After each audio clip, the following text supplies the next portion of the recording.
And I was trying to prepare myself, but I don't think anything prepares you when you're 2 and 3 years old to be taken into a dark basement, just lights all over you. You can't see anything else. They put a little flower skirt on you and a lei, no top, no nothing, just a lei, and say, dance for the camera, smile, okay, and then start taking your clothes off. Oh my and gosh. I just froze. I could not move. I had no idea what to do, and I would look at the other girls around who had been doing this for a while now. So it's been programmed into their minds, and it's kind of become normal or routine, unfortunately, at this point. Definitely not normal, but it's become a routine. They don't know any better. And I would try to copy along, and I just couldn't. They tried to get it multiple times, and most of the time I would just freeze and not do anything. And then I'd be punished. They'd take me away and they'd give me a spanking. They'd beat me and put me in a room alone, like, you ruined the video. Like, God is very unhappy with you. Jesus does not like it when you're an old bottle. You need to be a free wild woman. I'm 2 and 3. And most of the time I would get out of it by freezing up, by crying or getting a spanking. And they're like, you're not going to have any dinner. Are you ready to come out and dance for Jesus?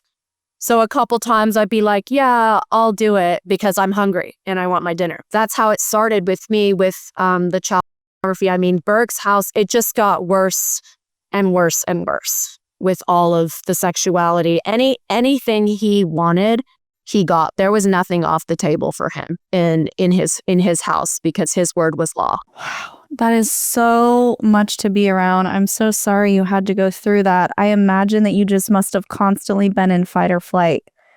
Did you ever have a moment of rest or a feeling of safety? Absolutely not. No. I was scared of my mom. She had a terrible temper and was extremely physically violent and abusive. My dad really didn't raise me because he was sort of the assistant of Berg, almost basically a servant. Whatever Berg wanted, alcohol, he would go get. Whatever woman he wanted to see, my dad would go get. So my dad basically followed Berg around and just did whatever he was told. So I rarely saw him. The other children in the home, I was rarely around. Not very many kids around in Berg's house because it was a very closed commune. So I was pretty much the only one my age except for Techi, who was 2 years older than me, Berg's other daughter. The other kids were all so much older, and you just never knew who you were going to upset because the adults had full reign to beat you whenever they wanted, to starve you whenever they wanted, to sexually abuse you whenever you wanted. So yeah, absolutely. I grew up with incredible anxiety and coping techniques like biting my fingernails, biting my toenails to numb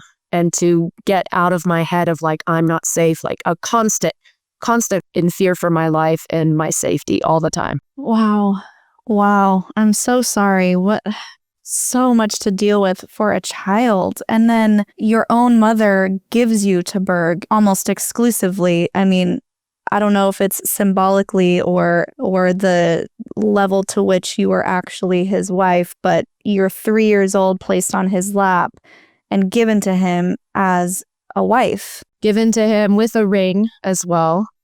And Berg told me I was going to be his forever and I was his special girl and his special child. And he did give me a ring with a heart with 2 hands around it. So it symbolized him holding my heart. Ugh. And then it was too big. I was 3 years old. It was after my 3rd birthday. And he had taken the ring and wrapped tape around the band to make it thick enough so that it would fit on my 3-year-old finger. And he told me to wear it. And as I got older, slowly take the tape off. So as my fingers get bigger, the ring will fit me. Yeah, that's incredibly sick that he thought that far ahead into the future as to how long I can wear this ring. And that's the ring he gave me. And it was a promise because, of course, I was only 3.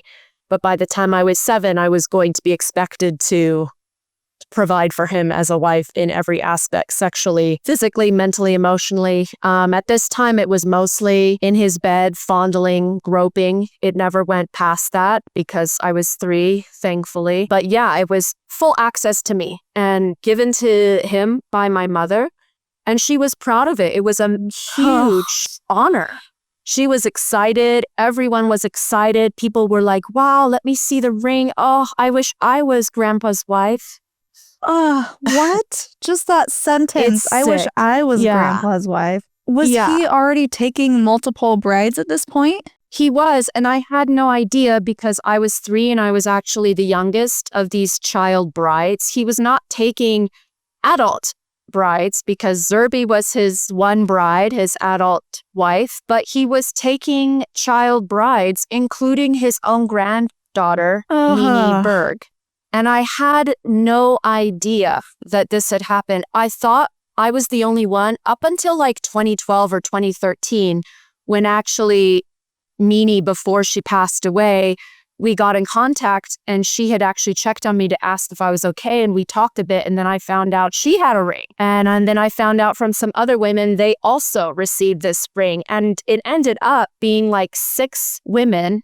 We're women now, 6 children from the ages of 3, me the youngest, up until 12, 14 years old, had all received this ring. And the older girls were forced to sexually perform with Berg as a wife would. And this is what happened in his house. It was a great honor, and all the adult women were so happy for us and thought it was just such an amazing experience. And yeah, just absolutely sick.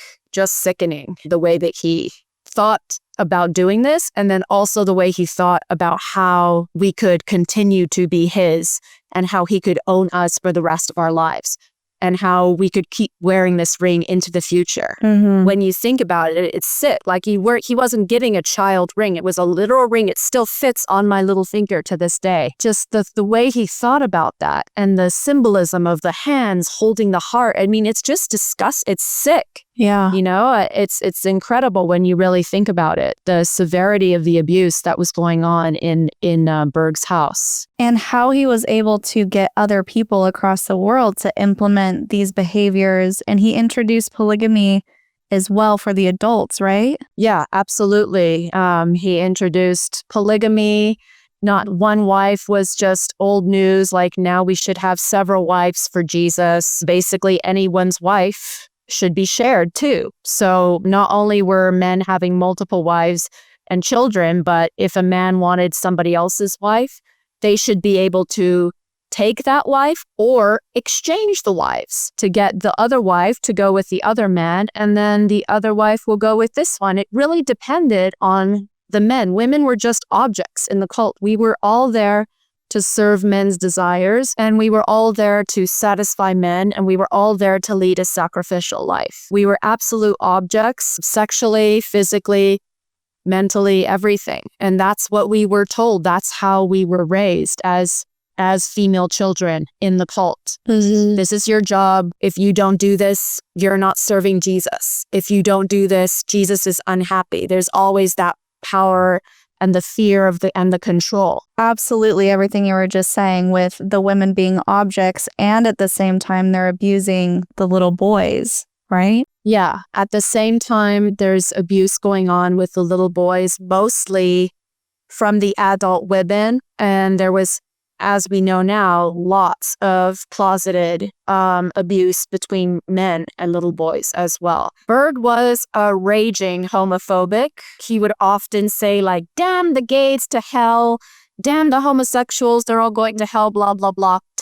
Whatever. I mean, he says one thing and does the other, but the little boys were also extremely abused, and we have absolute records of it from the book that my mom wrote with the Davidito Book, where we can see the women abusing Daviditos. And this went on in all the homes. I remember getting older and talking to some of the teenage boys who were 15, 16, 17, and they would laugh about their experiences with an adult woman who was 35 or 40, talking about having sex with her and not knowing what to do because they were about to orgasm and they didn't know what was happening. And the women were like, don't worry, it's fine, it's normal. And teaching these little boys, 12, 13 years old, how to have sex with adult women. Jeez. So it went both ways, absolutely. So it's important. I'm glad you raised that point, because we often focus so much on the abuse from the females, which yes, we had it so much worse and it was